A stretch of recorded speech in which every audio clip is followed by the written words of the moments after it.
opinião, a reforma do Congresso se preocupa muito. Bastidores do Poder. Muito bom dia para você que está na Band+. Está no ar o Bastidores do Poder. Aqui nós vamos discutir política, aquilo que foi assunto durante a semana e o que será debatido na próxima semana. E quem está comigo hoje no programa é o jornalista Edmilson Siqueira. Bom dia, Ed. Bom dia, Rose. Bom dia, telespectadores. Estamos aí para mais um debate. Vamos lá.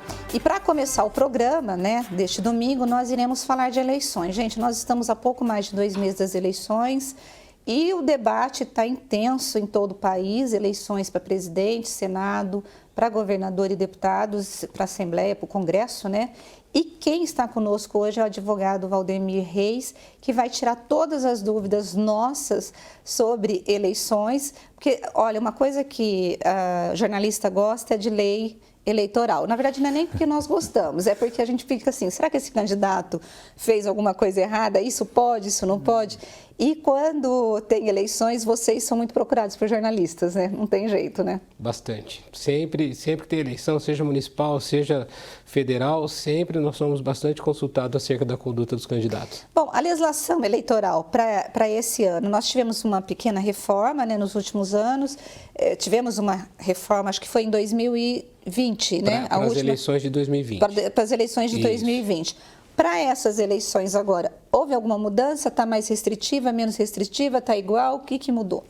De uma maneira geral, as regras serão as mesmas, Essa reforma que já vigorou nas eleições de 2020, ela foi mantida.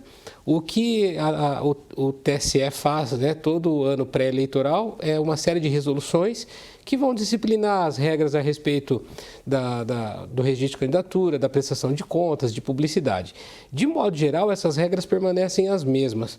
O que se espera para as eleições de 2022 é saber como vai ser a conduta dos tribunais a respeito da conduta dos candidatos nas eleições de 2022. Sobretudo no que diz respeito à desinformação, fake news, a forma de publicidade, a maneira de abordagem do eleitor. Ou seja, o que se espera é saber como que os tribunais vão se portar em relação aos candidatos, se com maior rigor ou não. O TSE vai ser presidido pelo Alexandre de Moraes, o ministro e tal. E ele já deu uma demonstração há alguns dias de um certo rigor em termos de proibir manifestações políticas, principalmente contra o PT, e relacioná-lo com crimes do PCC, com o assassinato do prefeito de Santo André.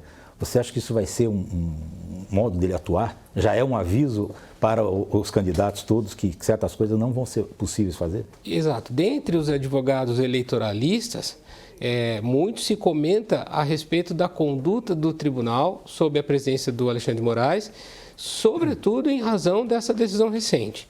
É uma decisão que demonstra um rigor um tanto grande, digamos assim, para não chamar de excessivo, e se esse for o tom que os tribunais irão adotar, a gente pode dizer que, se for esse o tom, que a tolerância vai ser zero.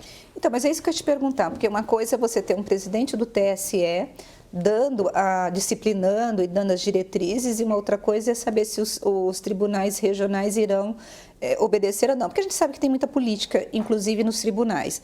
A tendência é seguir o TSE ou não? Ou você pode ser, por exemplo, você pode ter um tribunal que vai seguir do jeito que o Alexandre colocar, ou pode ter um outro tribunal com outro olhar? Existe autonomia, de modo que os tribunais podem adotar os seus próprios tons, digamos assim, em cada um dos estados.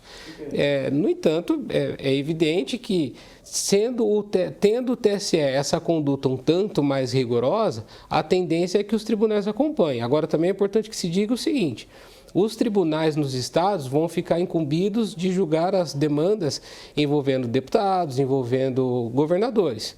Tudo que envolver eleição presidencial vai ser lá no TSE. E querendo ou não, a eleição de maior destaque, de maior visibilidade. É onde que nas eleições de 2018, por exemplo, se discutiu muito a questão da fake news, da desinformação. Então, se nessa eleição que vai dominar, digamos assim, o debate, o tom for esse, realmente nós teremos uma eleição linha dura. Você acha que a independência das redes sociais, elas são grandes o suficiente para obedecer ou não um tribunal? Por exemplo, o YouTube, por exemplo, resolveu não retirar do ar o pronunciamento do ato do presidente Jair Bolsonaro com os embaixadores. E todo mundo disse que foi campanha antecipada, que não podia tal. Mas o YouTube julgou que não fere as normas dele.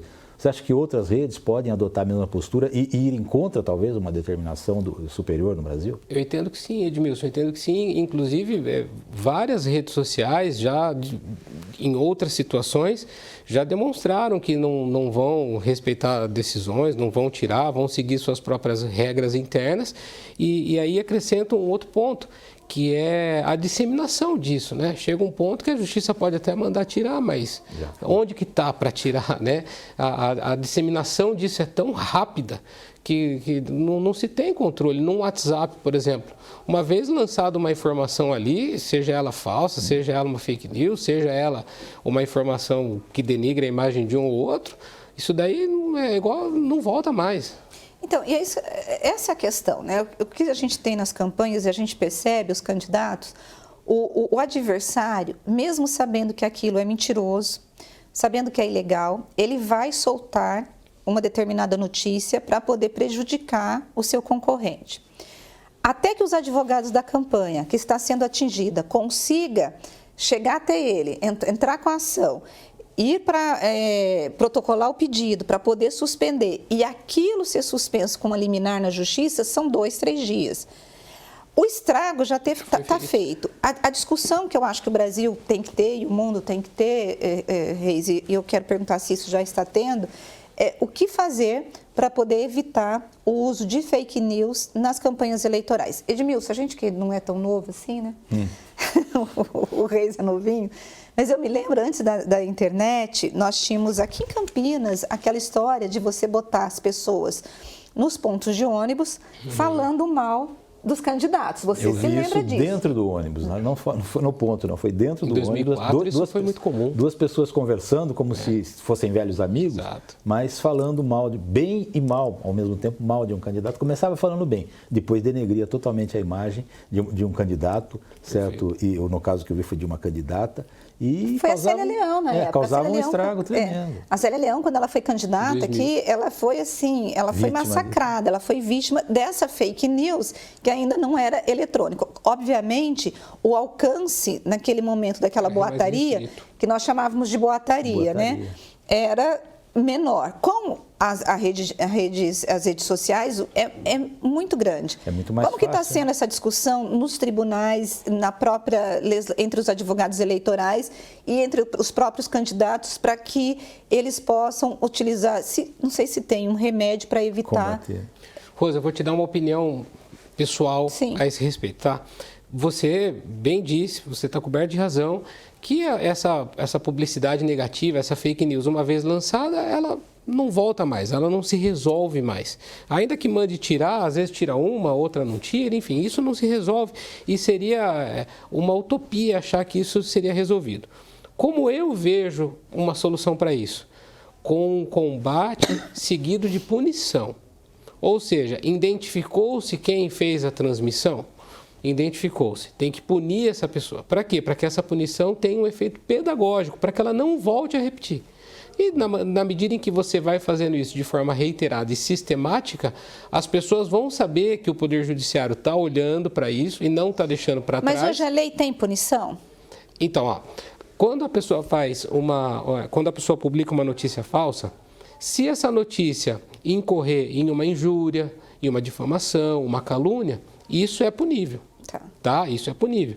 Então, à luz dessa legislação de que pune esse tipo de conduta, é possível de punir.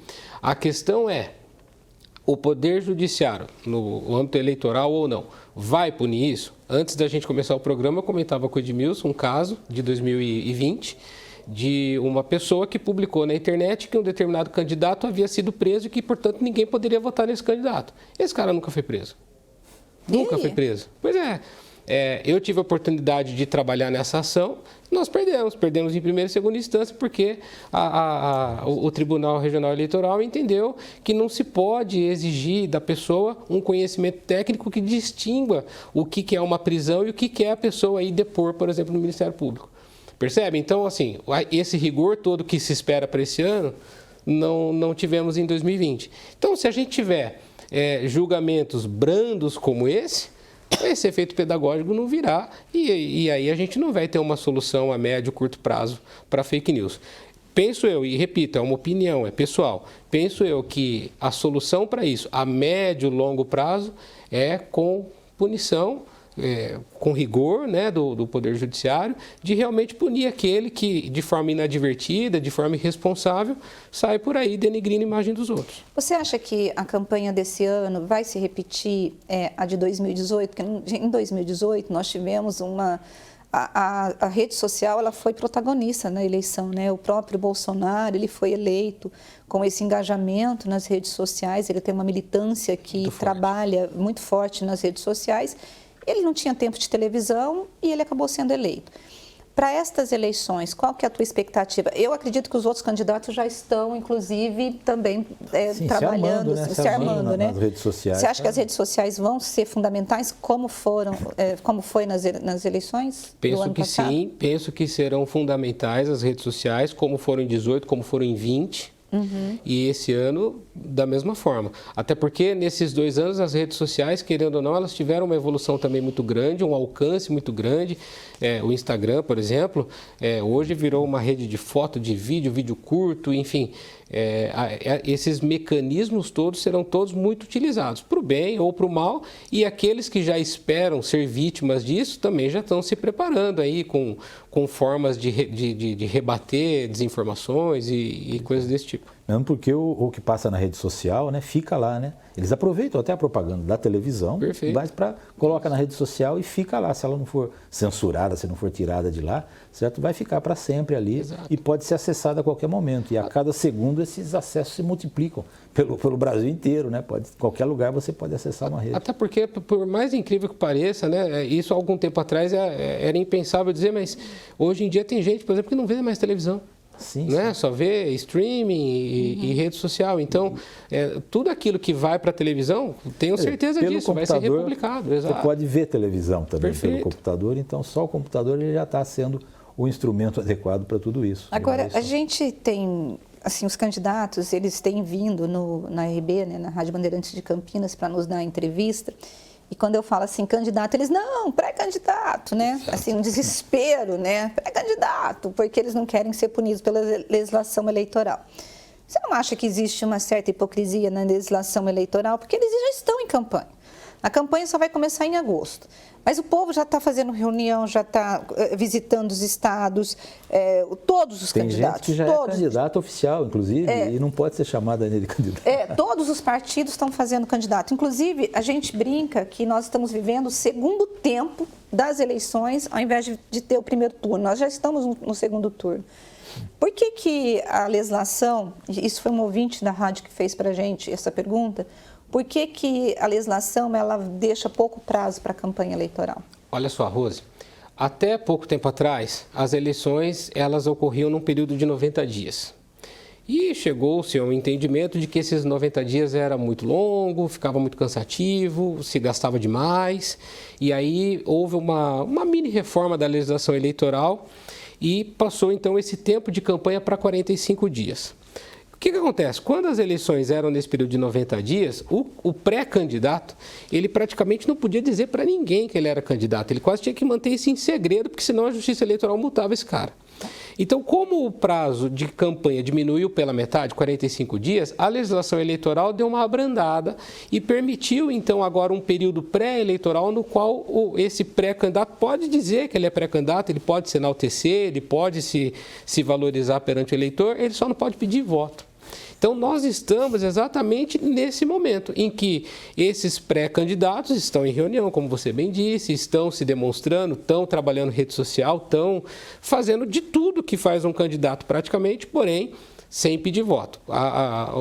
O que é vedado aí é que nesse período se peça voto. Nós estamos agora no período de convenções, começou dia 20 de julho, terminado o período de convenções e as chapas devidamente homologadas, aí eles vão poder dizer então que são efetivamente candidatos e aí a partir do dia 16 de agosto fazer tudo o que já estão fazendo e pedir o voto. O que nós teremos de publicidade permitida para os candidatos? Outdoors, muros, outdoor já acabou, não pode? Outdoor não pode. O que pode? Nunca pôde, né, o outdoor. O outdoor continua vedado, o muro manteve-se a vedação, não pode pintar muro, não pode placa em muro. Tá certo? Então, esse tipo de publicidade visual que era muito ostensiva, aqueles cavaletes que quebravam e furavam pneu de carro e tudo mais, isso não pode.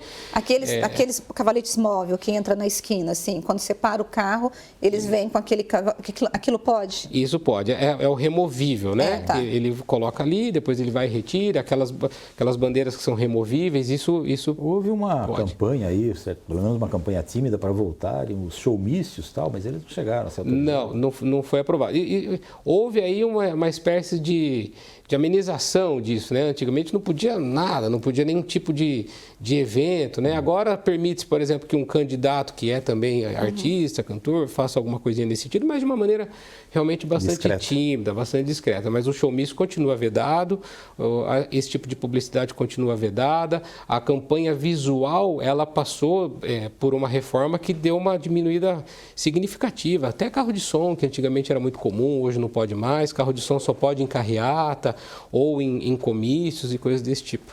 Bom, eu quero agradecer a tua entrevista aqui para o Bastidores do Poder. Muito obrigada por vir, né, no domingo para falar conosco. Muito obrigada, viu? Imagina, eu que agradeço. Agradeço a oportunidade, estou muito feliz pelo convite e estou sempre à disposição. Bom, e nós vamos para um rápido intervalo e você não vai sair daí porque a gente vai comentar o que vai ser notícia na próxima semana. Bastidores do Poder. Bastidores do Poder. Nós estamos de volta com o Bastidores do Poder e, obviamente, não só nós, mas todos os candidatos estão aí ansiosos porque abriu-se a temporada das convenções em que as candidaturas estão sendo oficializadas. Nós tivemos na última semana as candidaturas oficializadas do Ciro Gomes, do próprio Lula, que não esteve, inclusive, na convenção porque ele estava em Pernambuco. Do Bolsonaro vai ser hoje, né, lá no Maracanãzinho, no Rio de Janeiro, e na próxima semana nós seguimos com esses calendários de convenção, né, dos partidos. Mas o que eu quero chamar a atenção aqui dos nossos telespectadores é que uma convenção está marcada para o dia 27, quarta-feira, que é a da senadora Simone Tebet, do MDB. Mas, gente, o que tem entrado de gente querendo colocar a mulher para fora da candidatura não está no gibi, né, Edmilson? Explica pra gente. A Simone está enfrentando uma consequência do próprio partido que ela tem, né, que é o MDB, que é uma federação de partidos, né? Ele está todo dividido, nos estados cada um apoia quem quer, certo? E esses apoios nos estados acabam sendo mais proveitosos para os candidatos se eles apoiarem um candidato a presidente da República que não o candidato do MDB. Consequentemente, tem gente apoiando o Bolsonaro e talvez a maioria dos diretórios do MDB apoia a candidatura do Lula. Já tem 11 apoiando, talvez 12 aí essa semana. Então, ela está numa situação muito crítica nessa situação. Ela não consegue decolar nas campanhas. O máximo que ela conseguiu até agora nas pesquisas foi 4% de votos, o que é muito pouco para uma candidatura a presidente, certo? Então, o MDB, que não é bobo nem nada, visando já o futuro dele, está começando a apoiar o candidato que está na frente nas pesquisas. Isso é próprio, o PMDB já fez isso outras vezes, está fazendo de novo nessa eleição. Agora, o que a gente percebe, os próprios MDBistas, eles estão inclusive utilizando o argumento da pesquisa, dizendo que o que eles combinaram com Baleia Rossi, que é o presidente nacional do MDB, que a Simone seria candidata se tivesse mais que 2 dígitos nas pesquisas. Como está com 4%, eles estão se sentindo confortáveis em pular do barco da senadora. Agora, vamos supor que a candidatura da Simone não se concretize. Eu acho que o Baleia Rossi vai insistir, ele já manteve, inclusive, o dia 27 como a data da convenção para oficializar a candidatura da senadora. O que será do PSDB que está nesse barco junto com o MDB? O PSDB vai pagar o preço de ficar em cima do muro muito tempo, certo? E o próprio candidato que ele escolheu na convenção dele, né, não se fez, né? Houve tanta oposição ao João Dória dentro do partido que ele acabou desistindo. Depois houve uma tentativa de acerto com o MDB para que se apoiasse a Simone, também não se converteu e o MDB, o PSDB hoje vive num dilema. Ele não tem um candidato para se apoiar, não se sabe quem ele vai apoiar, certo? Mas ele caminha para um fim. Eu acho que brevemente nós não teremos mais o PSDB como um partido forte no Brasil. Já não é tão forte, ele vai ficar mais fraco ainda depois dessas eleições. Agora, por outro lado, o Lula está aproveitando essa fragilidade dos partidos, porque você veja, o Ciro Gomes oficializou a candidatura, mas ainda está sem vice. Ele disse, inclusive, que ele deve dar o lugar para uma mulher, mas o próprio presidente do PDT disse que prevê aí uma campanha própria, né, sem nenhuma aliança. E não é porque ele está não querendo aliança, é porque não tem. Pois é, falta aliança para o Ciro. É resultado também do comportamento dele durante a vida toda, né? Ele já participou de, sei lá, acho que ele já esteve nos 10 partidos políticos, desde a ditadura militar até agora, ele já passou por muitos partidos. E em todos eu não posso dizer que ele fez amigos, certo? Muito pelo contrário.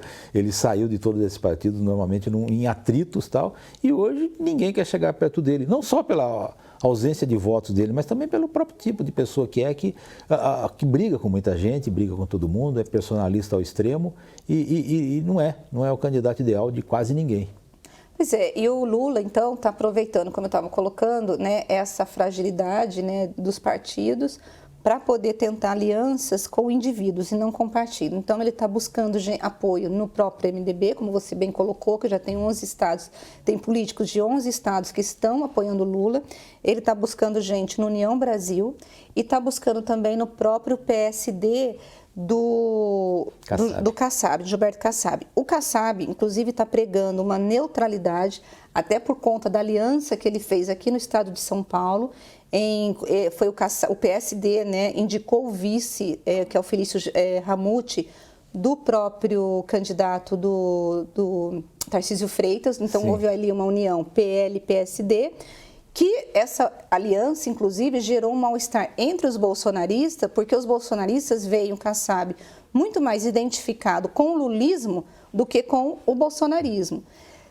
E ele está procurando essas alianças. Você acha que o Lula vai conseguir trazer gente importante para a campanha dele? Se ele não trouxer no primeiro turno, ele vai trazer bastante gente no segundo turno, se ele continuar favorito, né? Quanto ao Kassab, pelo que a gente conhece dele, a história dele recente, ele se transformou num líder aí meio bem maleável, né? Ele vai acabar ficando com o candidato que ganhar, como sempre, certo? Ele tem feito isso na vida dele, certo? Tem saído bem, inclusive, com isso. Provavelmente não vai ser outra coisa. Ele vai fazer umas alianças estaduais que interessam para ele, certo? Que ele vai poder tanto falar que ficou junto com um quanto junto com o outro e vai escolher quem ele quiser e provavelmente ele vai escolher o vencedor. Agora, Edmilson, uma coisa que eu estou pensando aqui cá com os meus botões, né?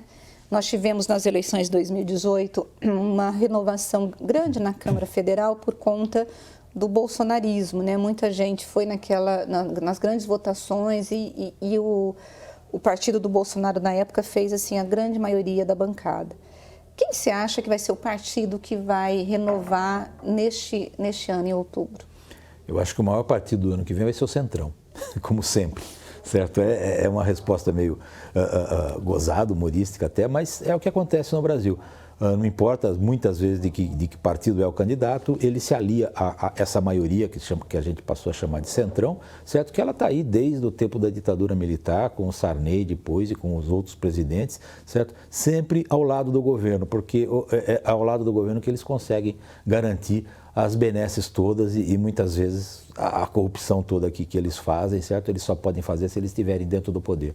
Infelizmente é isso. Eu não vejo assim, um partido se destacando mesmo, porque embora tenha mais restrições aos partidos, há uma pulverização muito grande hoje, certo? De partidos também. Continua a pulverização, o número de partidos continua excessivo.